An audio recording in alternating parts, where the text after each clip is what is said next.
Hello दोस्तों, कैसे हो आप सब। आशा करता हूँ कि सब अच्छे होंगे। तो चलिए आइए शुरू करते हैं आज की क्लास। और इस क्लास में हम यूटेट 2020 का पेपर करने वाले हैं। और 2020 के पेपर से दोस्तों हम सामाजिक अध्ययन से 60 प्रश्नों को करने वाले हैं। तो चलिए दोस्तों शुरू करते हैं क्लास की आज के पहले प्रश्न के साथ। तो दोस्तों क्लास को शुरू करने से पहले आप सभी एक कॉपी और पेन ले सकते हैं और उसमें 1 से कितने 60 तक नंबरिंग कर सकते हैं। जैसे दोस्तों हम प्रश्न नंबर 91 कर रहे हैं और प्रश्न नंबर 91 आपका सही हो जाता है, तो दोस्तों सही प्रश्न के आगे इस प्रकार से टिक लगाते जाएंगे और क्लास के अंत में आप पाएंगे कि आपके 60 में से कितने प्रश्न सही हो रहे हैं। और ऐसे करने से दोस्तों फायदा आपको ये होगा कि आप अपने स्वयं की तैयारी का स्वयं से मूल्यांकन कर सकते हैं। तो चलिए शुरू करते हैं दोस्तों क्लास की आज के पहले प्रश्न के साथ। तो दोस्तों आज के लिए पहला प्रश्न है प्रश्न नंबर 91। तो दोस्तों प्रश्न है निम्नांकित में किसने शिल्पाधिकारम की रचना की। तो दोस्तों इसका सही उत्तर हो जाएगा ऑप्शन नंबर बी, सही उत्तर हो जाएगा इलंगो। ठीक है, बढ़ते हैं दोस्तों अगले प्रश्न की ओर। अगला जो दोस्तों प्रश्न है प्रश्न नंबर 92। निम्नांकित हड़प्पा सभ्यता के स्थलों में किस स्थान पर पुराविदों को जोते हुए खेतों के प्रमाण मिले। तो दोस्तों इसका सही उत्तर हो जाएगा ऑप्शन नंबर ए, सही उत्तर हो जाएगा कालीबंगा। बढ़ते हैं अगले प्रश्न की ओर। अगला जो दोस्तों प्रश्न है प्रश्न नंबर 93। तो दोस्तों प्रश्न है निम्नांकित धातुओं में कौन सी महाश्म संस्कृति से संबंधित है। तो दोस्तों इसका सही उत्तर हो जाएगा ऑप्शन नंबर डी, सही उत्तर हो जाएगा लोहा। बढ़ते हैं अगले प्रश्न की ओर। अगला जो दोस्तों प्रश्न है प्रश्न नंबर 94। निम्नांकित में कौन सी भाषा अभिलेखों में प्रयुक्त प्राचीनतम भाषा मानी जाती है। तो दोस्तों जो अभिलेखों में भाषा है वो उनमें से सबसे प्राचीनतम भाषा किसे माना जाता है। तो दोस्तों इसका सही उत्तर हो जाएगा ऑप्शन नंबर सी, प्राकृत को सबसे प्राचीनतम भाषा माना जाता है। तो चलिए बढ़ते हैं दोस्तों अगले प्रश्न की ओर। और अगला जो दोस्तों प्रश्न होने वाला है प्रश्न नंबर 95। तो दोस्तों प्रश्न है निम्नांकित में किसने भारत में सर्वप्रथम सोने के सिक्के जारी किए। तो दोस्तों इसका सही उत्तर हो जाएगा ऑप्शन नंबर डी, सही उत्तर हो जाएगा कुषाणों। बढ़ते हैं अगले प्रश्न की ओर। अगला जो दोस्तों प्रश्न है प्रश्न नंबर 96। निम्नांकित में वो कौन शासक था जिसने द्वितीय सदी ईसा में सुदर्शन झील का पुनर्निर्माण कराया था। तो दोस्तों इसका सही उत्तर हो जाएगा ऑप्शन नंबर बी, रुद्रदामन। बढ़ते हैं अगले प्रश्न की ओर। और अगला जो दोस्तों प्रश्न है प्रश्न नंबर 97। निम्नांकित में किस जातक कथा में बुद्ध को उसके पूर्व जन्म में चंडाल के रूप में पहचाना गया। तो दोस्तों इसका सही उत्तर हो जाएगा ऑप्शन नंबर ए, इसका सही उत्तर हो जाएगा मातंग जातक। बढ़ते हैं अगले प्रश्न की ओर। और अगला जो दोस्तों प्रश्न है प्रश्न नंबर 98। निम्नांकित में किन नदियों के मध्य रायचूर दोहाब स्थित है। तो दोस्तों इसका सही उत्तर हो जाएगा ऑप्शन नंबर सी, सही उत्तर हो जाएगा कृष्णा तुंगभद्रा। बढ़ते हैं अगले प्रश्न की ओर। अगला जो दोस्तों प्रश्न है प्रश्न नंबर 99। निम्नांकित में कौन मुगल शासक में वो भूमि का प्रकार था जिसे 3-4 वर्षों तक बिना खेती के छोड़ दिया जाता था। तो दोस्तों इसका सही उत्तर हो जाएगा ऑप्शन नंबर सी, सही उत्तर हो जाएगा चांचर। ठीक है, बढ़ते हैं अगले प्रश्न की ओर। अगला जो दोस्तों प्रश्न है प्रश्न नंबर 100। निम्नांकित में किस पुस्तक का मुगल काल में रज्मनामा के नाम से अनुवाद किया गया है। तो दोस्तों इसका सही उत्तर हो जाएगा महाभारत। बढ़ते हैं अगली प्रश्न की ओर। अगला जो दोस्तों प्रश्न है प्रश्न नंबर 101। निम्नांकित में किसने आलमगीरनामा अर्थात औरंगजेब के शासन के आरंभिक 10 साल के इतिहास का संकलन किया था। तो दोस्तों इसका सही उत्तर हो जाएगा ऑप्शन नंबर ए, सही उत्तर हो जाएगा मोहम्मद काजिम। बढ़ते हैं अगले प्रश्न की ओर। अगला जो दोस्तों प्रश्न है प्रश्न नंबर 102। निम्नांकित में किसके लिए अंग्रेजों ने 1832 में दामिन है को नामक भू क्षेत्र की सरहदबंदी की थी। तो दोस्तों इसका सही उत्तर हो जाएगा ऑप्शन नंबर बी, संथाल। बढ़ते हैं अगले प्रश्न की ओर। अगला जो दोस्तों प्रश्न है प्रश्न नंबर 103। निम्नांकित में किन्हें ब्रिटिश काल में डीकू पुकारा जाता था। तो दोस्तों इसका सही उत्तर हो जाएगा ऑप्शन नंबर बी, महाजन को। बढ़ते हैं अगले प्रश्न की ओर। अगला जो दोस्तों प्रश्न है प्रश्न नंबर 104, निम्नांकित में किसने अवध के राज्य के विषय में कहा था कि यह एक ऐसी चेरी है जो एक दिन हमारे मुंह में आ जाएगी। तो दोस्तों इसका सही उत्तर हो जाएगा option number D, Lord Dalhousie. बढ़ते हैं दोस्तों अगले प्रश्न की ओर। अगला जो दोस्तों प्रश्न है प्रश्न नंबर 105, निम्नांकित में कौन सा स्थान बंगाल सेना की नर्सरी कहा जाता है। तो दोस्तों इसका सही उत्तर हो जाएगा ऑप्शन नंबर बी, अवध। बढ़ते हैं अगले प्रश्न की ओर। और अगला जो दोस्तों प्रश्न है प्रश्न नंबर 106, निम्नांकित में किस वर्ष राजधानी कलकत्ता से दिल्ली स्थानांतरित की गई। तो दोस्तों इसका सही उत्तर क्या हो जाएगा ऑप्शन नंबर सी। लेकिन जब दोस्तों रिवाइज आंसर की आई, संशोधित आंसर की आई, तो उसमें दोस्तों डी को भी क्या सही आंसर माना गया था। तो जिनके ऑप्शन नंबर सी और डी थे तो उन सभी को क्या दिया गया, 1 नंबर दिया गया। लेकिन इसका सही उत्तर क्या हो जाता दोस्तों 2011। बढ़ते हैं अगले प्रश्न की ओर। अगला जो दोस्तों प्रश्न है प्रश्न नंबर 107। दोस्तों प्रश्न थोड़ा सा बड़ा है इसलिए प्रश्न के आकार को हल्का सा छोटा कर लेंगे। तो दोस्तों हमें क्या करना, सूची फर्स्ट को सूची सेकंड से सुमेलित करना है। तो दोस्तों प्राकृतिक साधन कौन से होते हैं, वायु क्या है, प्राकृतिक साधन है। और नवीकरणीय संसाधन कौन से होते हैं दोस्तों, पवन ऊर्जा। और अगर हम बात करते हैं अनवीकरणीय संसाधन तो दोस्तों प्राकृतिक गैस क्या है, अनवीकरणीय संसाधन है। और मानव निर्मित संसाधन कौन सा है दोस्तों, प्रौद्योगिकी मानव निर्मित संसाधन है। तो दोस्तों इसलिए इस प्रश्न का सही जवाब क्या हो जाएगा ऑप्शन नंबर डी, क्योंकि ये सारे के सारे जो सूची ए और सूची बी है ये पहले से सुमेलित है। तो इसलिए दोस्तों इस प्रश्न का सही जवाब ऑप्शन नंबर डी हो जाएगा। तो चलिए बढ़ते हैं अगले प्रश्न की ओर। और अगला जो दोस्तों प्रश्न है प्रश्न नंबर 108, बहुत अच्छा प्रश्न है और दोस्तों इंपॉर्टेंट प्रश्न है, ठीक है। ये यूटेट में भी 2 से 3 बार पूछा गया है और सीटेट में भी पूछा गया है, ठीक है। जनसंख्या परिवर्तन के 3 प्रमुख या मुख्य कारण बताइए, कारक बताइए। तो दोस्तों इसका सही उत्तर हो जाएगा ऑप्शन नंबर बी, प्रवास, जन्म और मृत्यु। प्रवास का मतलब है जो दोस्तों जैसे हमारे उत्तराखंड से पहाड़ों से लोग क्या कर रहे हैं, पलायन कर रहे हैं। तो ऐसे में क्या हो जाता है दोस्तों, जनसंख्या में परिवर्तन हो जाता है कि पहाड़ों में तो क्या जनसंख्या कम हो रही है और मैदानी इलाकों में जनसंख्या बढ़ रही है। तो इसे ही दोस्तों क्या कहता है, कहा जाता है प्रवास कहा जाता है, ठीक है, कि अपने निवास स्थान को बदलना, ठीक है। तो चलिए बढ़ते हैं दोस्तों अगले प्रश्न की ओर। और अगला दोस्तों प्रश्न हो जाएगा प्रश्न नंबर 109। तो दोस्तों प्रश्न है कि संसार में दिन और रात की अवधि कब बराबर होती है। तो दोस्तों इसका सही उत्तर हो जाएगा ऑप्शन नंबर सी। दोस्तों इसका सही उत्तर हो जाएगा कि 21 मार्च और 23 सितंबर को क्या होता है कि विश्व भर में दिन और रात की अवधि क्या होती है, बराबर होती है। क्यों, क्योंकि दोस्तों इस समय सूर्य की किरणें सीधी कहाँ पर पड़ती है, भूमध्य रेखा पर पड़ती है, ठीक है। तो चलिए दोस्तों, और इसको क्या कहा जाता है कि जब सूर्य की किरणें सीधी विषुवत रेखा पर पड़ती है तो दोस्तों इसे विषुव कहा जाता है, विषुव, ठीक है। बढ़ते हैं दोस्तों अगले प्रश्न की ओर। और अगला दोस्तों प्रश्न हो जाएगा प्रश्न नंबर 110। तो दोस्तों प्रश्न है द्वीपीय महाद्वीप किसे कहा जाता है। तो दोस्तों इसका सही उत्तर हो जाएगा ऑप्शन नंबर डी, ऑस्ट्रेलिया को द्वीपीय महाद्वीप कहा जाता है। क्योंकि दोस्तों ये क्या है, चारों ओर से समुद्र से घिरा है, महासागरों से घिरा है। बढ़ते हैं अगले प्रश्न की ओर। और अगला जो दोस्तों प्रश्न है ये प्रश्न भी बहुत बार पेपरों में पूछा जाता रहा है, यूटेट हो या सीटेट हो, हर पेपर में ये प्रश्न पूछा जाता है कि विश्व की सबसे पुरानी वलित पर्वत श्रृंखला कौन सी है। तो दोस्तों ऑप्शन नंबर सी, अरावली। बढ़ते हैं अगले प्रश्न की ओर। अगला जो दोस्तों प्रश्न है प्रश्न नंबर 112, भारत के साथ कितने देशों की सीमाएं लगती है। तो दोस्तों भारत के साथ कितने देशों की सीमाएं, 7 देशों की सीमाएं लगती है। बढ़ते हैं अगले प्रश्न की ओर।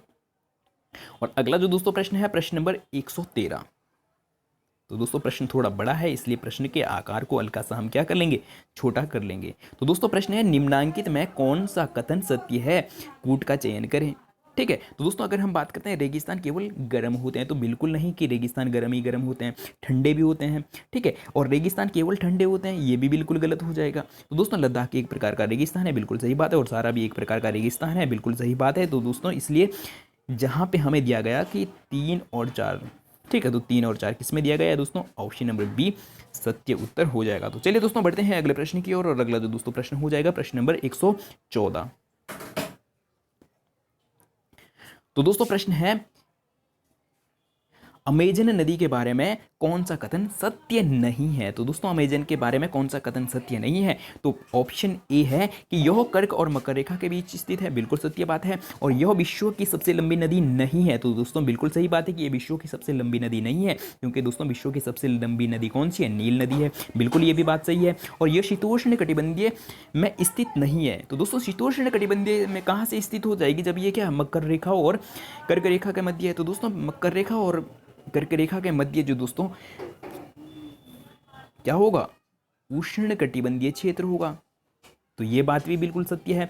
तो दोस्तों असत्य कौन सी हो जाएगी? ऑप्शन नंबर डी हो जाएगी कि यह पूरब से पश्चिम की ओर बहती है। तो दोस्तों ये पूरब से पश्चिम की ओर नहीं, ये दोस्तों पश्चिम से पूरब की ओर बहती है। कहाँ से दोस्तों? पश्चिम से पूरब की ओर बहती है, इस प्रकार से, ठीक है, ना कि पूरब से पश्चिम की ओर। तो दोस्तों इसलिए इस प्रश्न का सही जवाब ऑप्शन नंबर डी हो जाएगा। बढ़ते हैं दोस्तों अगले प्रश्न की ओर, और अगला जो दोस्तों प्रश्न हो जाएगा प्रश्न नंबर 115। निम्नलिखित में से कौन सा युग्म सुमेलित नहीं है? तो दोस्तों अगर हम बात करते हैं बेल्ट, दक्षिण अमेरिका में किसको बेल्ट कहा जाता है? बिल्कुल सही बात है, जो घास स्थल है। और अर्जेंटीना में क्या कहा जाता है? पंपास। और ऑस्ट्रेलिया में डाउन।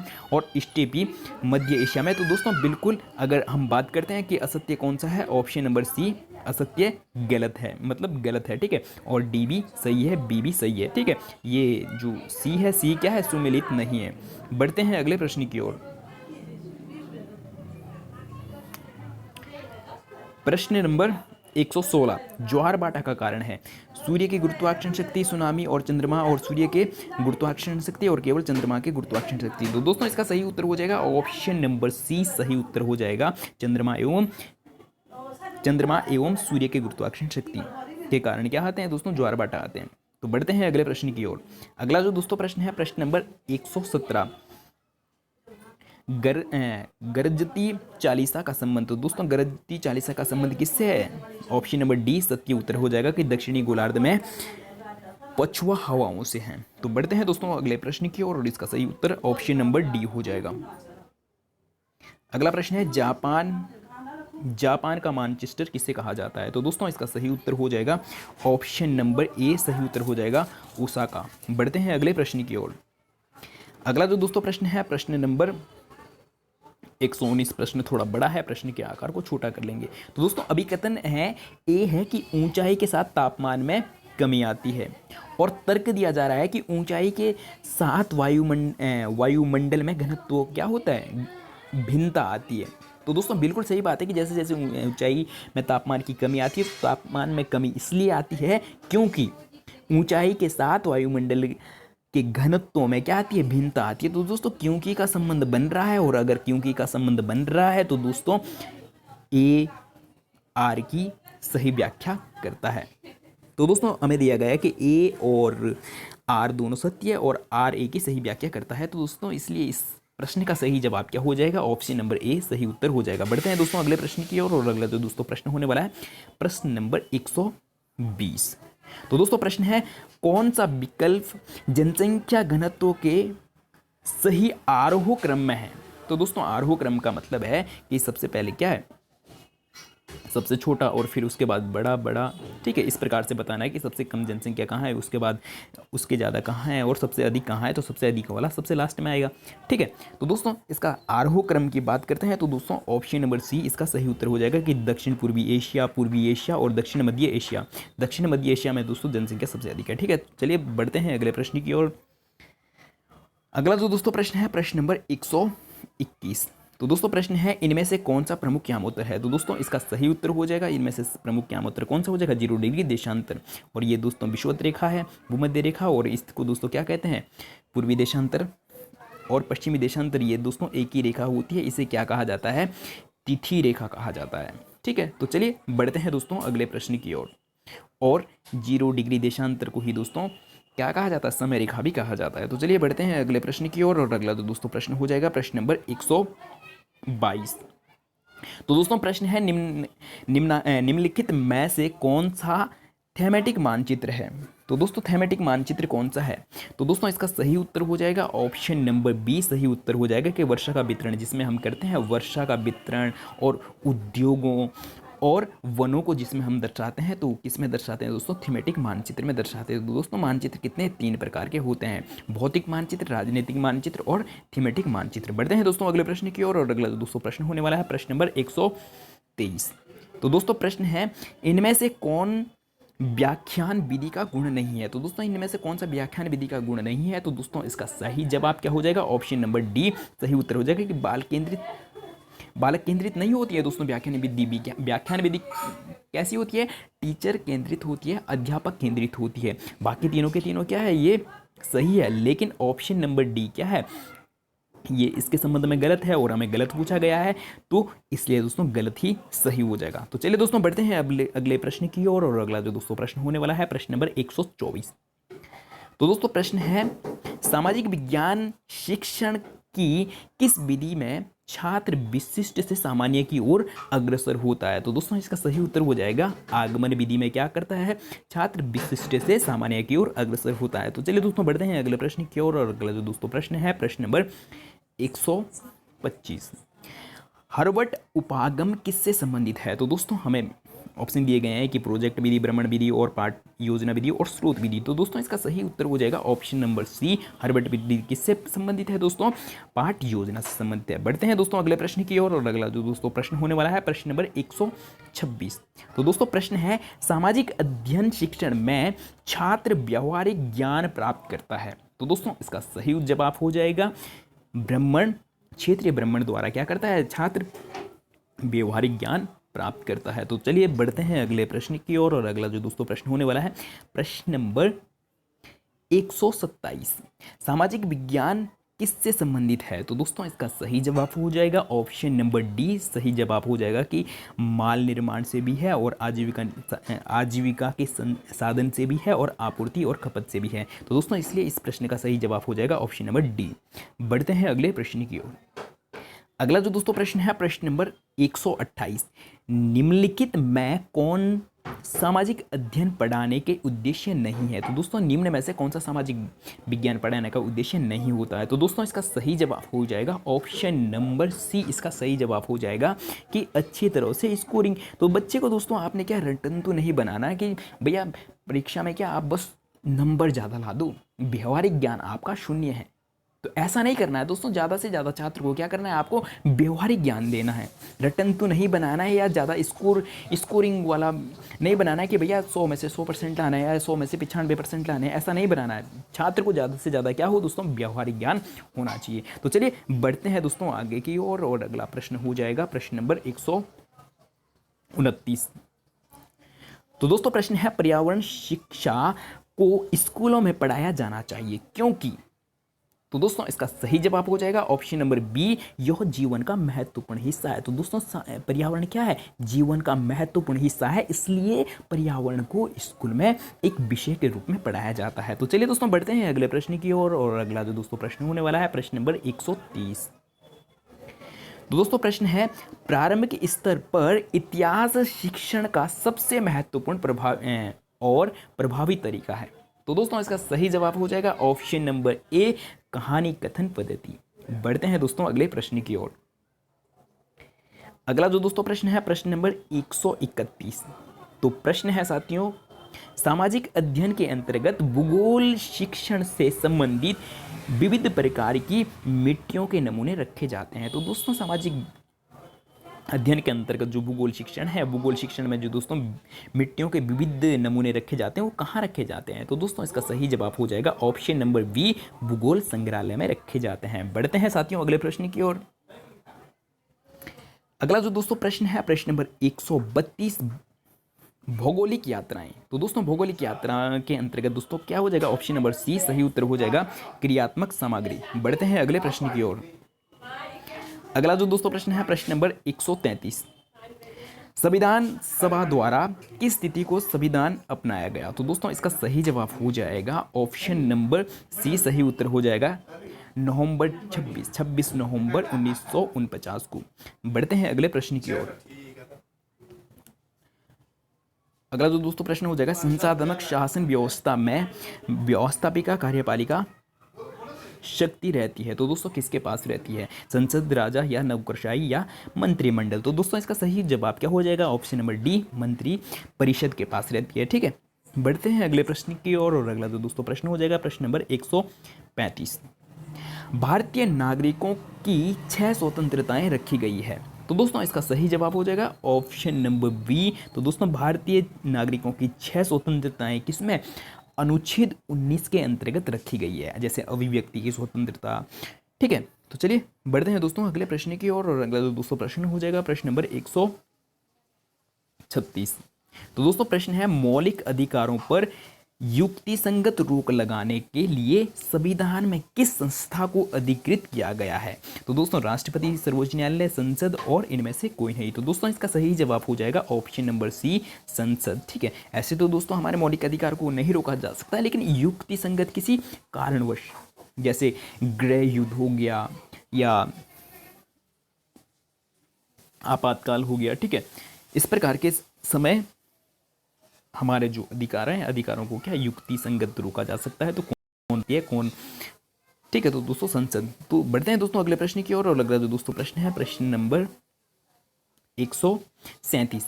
भारतीय संविधान के अनुसार राज्य व्यवस्थापिका के उच्च सदन का निर्माण या उसे समाप्त किया जा सकता है। तो दोस्तों किसके द्वारा? तो दोस्तों इसका सही जवाब हो जाएगा ऑप्शन नंबर सी, संसद द्वारा। बढ़ते हैं अगले प्रश्न की ओर। अगला जो दोस्तों प्रश्न है प्रश्न नंबर 138।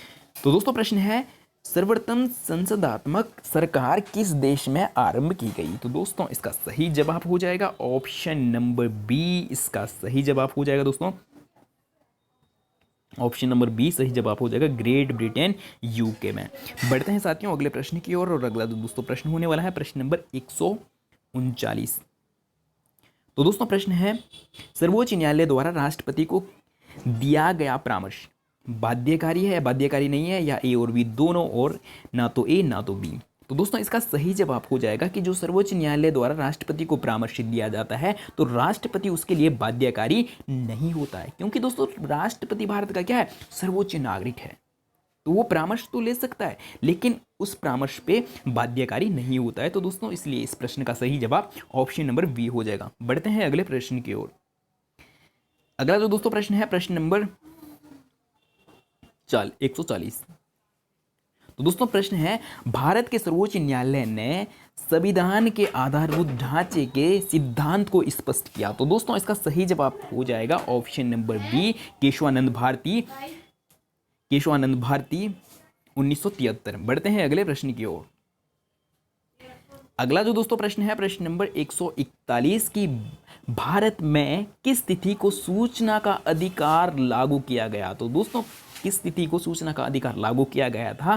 तो दोस्तों ऑप्शन नंबर डी सही उत्तर हो जाएगा कि अक्टूबर 2005 को। बढ़ते हैं अगले प्रश्न की ओर। अगला जो दोस्तों प्रश्न है प्रश्न नंबर 142। संसद में उत्तराखंड के कितने सदस्य प्रतिनिधित्व करते हैं? तो दोस्तों इसका सही जवाब क्या हो जाएगा? ऑप्शन नंबर सी सही जवाब हो जाएगा। तो दोस्तों 3 राज्यसभा से और 5 लोकसभा से। ठीक है, तो दोस्तों 3 और 5 कितना हो जाएगा? 8 इसका सही जवाब हो जाएगा। बढ़ते हैं अगले प्रश्न की ओर। अगला जो दोस्तों प्रश्न है प्रश्न नंबर 143। तो दोस्तों प्रश्न है, भारतीय संविधान का निम्न में से कौन सा अनुच्छेद नई अखिल भारतीय सेवाओं से संबंधित है? तो दोस्तों इसका सही जवाब हो जाएगा ऑप्शन नंबर सी, सही जवाब हो जाएगा दोस्तों अनुच्छेद 312। बढ़ते हैं अगले प्रश्न की ओर। और अगला जो दोस्तों प्रश्न हो जाएगा प्रश्न नंबर 144। तो दोस्तों प्रश्न है, उत्तराखंड के राज्यपाल द्वारा आंग्ल भारतीय समुदाय के कितने सदस्यों को राज्य विधानसभा में के लिए मनोनीत किया जाता है? तो दोस्तों इसका सही जवाब हो जाएगा ऑप्शन नंबर ए, सही उत्तर हो जाएगा कि 1 सदस्य। बढ़ते हैं दोस्तों अगले प्रश्न की ओर। और अगला प्रश्न हो जाएगा 145।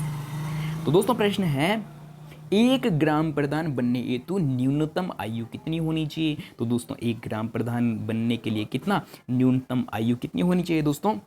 21 वर्ष होनी चाहिए। और वहीं पे दोस्तों अगर हम बात करते हैं लोकसभा का सदस्य बनने के लिए 25 वर्ष, और वहीं पे अगर हम बात करें राज्यसभा के लिए कितना 35 या 30 वर्ष। तो दोस्तों कमेंट करके जरूर बताएं कि एक राज्यसभा के सदस्य बनने के लिए आयु सीमा कितनी होनी चाहिए। तो दोस्तों कितनी 30 वर्ष होनी चाहिए। और अगर हम बात करें राष्ट्रपति या उपराष्ट्रपति के लिए तो दोस्तों वो आप कमेंट करके बताएं कि राष्ट्रपति के लिए न्यूनतम आयु कितनी होनी चाहिए और उपराष्ट्रपति पद के लिए न्यूनतम आयु कितनी होनी चाहिए। तो दोस्तों कमेंट बॉक्स में कमेंट करके जरूर बताएं।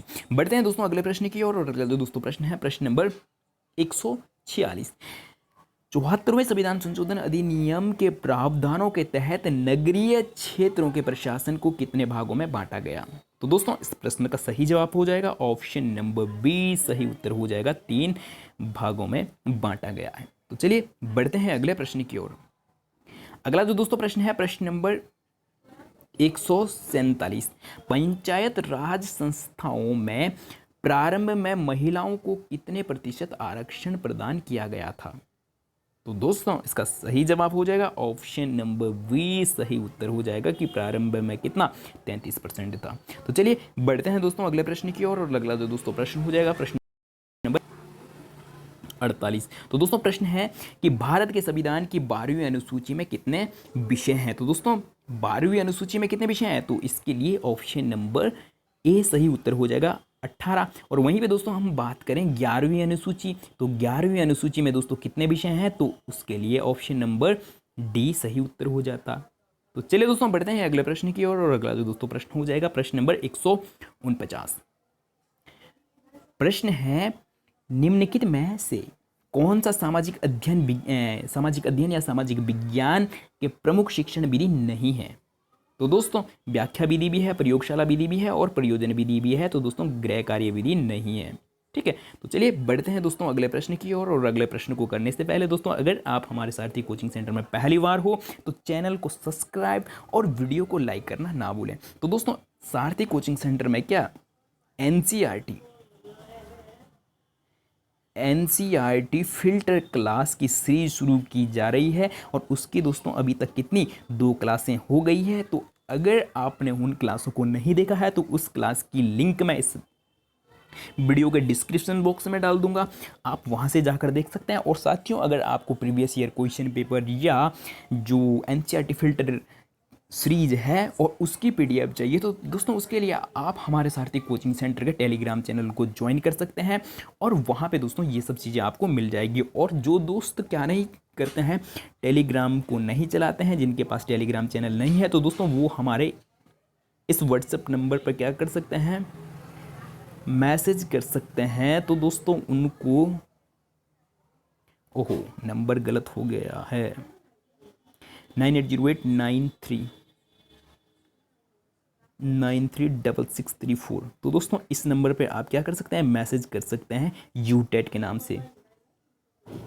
यूटेट के नाम से आप मैसेज कर सकते हैं और वहाँ पे दोस्तों आपको क्या है प्रीवियस ईयर क्वेश्चन पेपर और साथ में जो हम एनसीईआरटी फिल्टर की सीरीज चला रहे हैं उसकी पीडीएफ और जितना भी दोस्तों हो सकता है यूटेट संबंधित जितने भी हमसे हो सकता है तो वो सब आपको वहीं पे प्रोवाइड कराया जाएगा या आप व्हाट्सएप नंबर पर मैसेज कर सकते हैं। तो चलिए दोस्तों शुरू करते हैं आज का अंतिम प्रश्न। तो अंतिम प्रश्न है साथियों,